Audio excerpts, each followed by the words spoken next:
जय मिथिला। आई एकटा बहुत सुंदर बजरंग बली के गीत सुना रहल छी, तो सुनियो ई हनुमान जी के गीत। अंगना में धूजा गड़ा दियन हे बजरंगी बली की। अंगना में धूजा गड़ा दियन हे हनुमान लला की। धूजा में राम नाम लिखा दियन है हनुमान लला की। धूजा में राम नाम लिखा दियन है हनुमान लला की।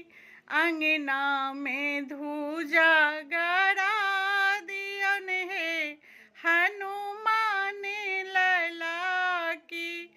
सोने के थाली में लड्डू और पेड़ा, सोने के थाली में लड्डू और पेड़ा, प्रेम से भोगे लगा दियन है हनुमान लला की। प्रेम से भोगे लगा दियन है हनुमान लला की।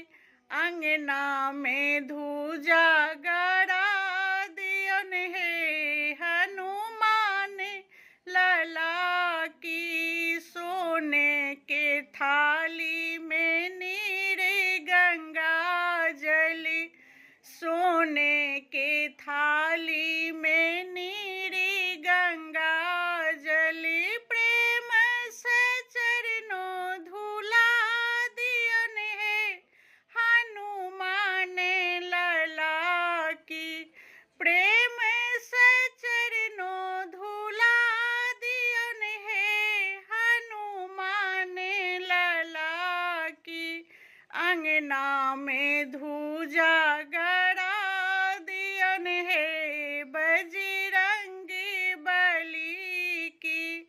सोना के थाली कपूर की बाती, सोना के थाली कर्पूर की बाती, प्रेम से आरती उतार दियन है हनुमान लला की।